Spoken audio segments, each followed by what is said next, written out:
భారతదేశంలోనే అతిపెద్ద కుంభకోణం కాళేశ్వరం ప్రాజెక్ట్ అని మన రాష్ట్ర ముఖ్యమంత్రి వర్యులు యనమల రేవంత్ రెడ్డి గారు కూడా అంటున్నారు కదా.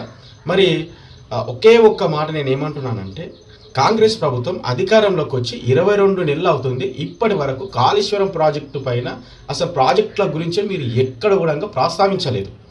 ఇప్పుడనే ఎందుకు వాటిని ముందుకు తీసుకొస్తున్నారు?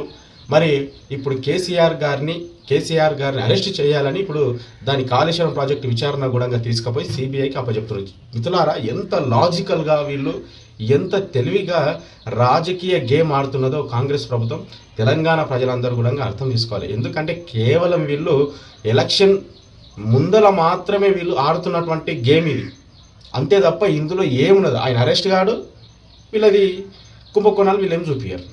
సో ఎంత గేమ్ అంటే తెలంగాణ ప్రజల మైండ్ని దోచుకుంటున్నారు తప్ప ప్రజలకు చేసేదంటూ ఏమీ లేదు.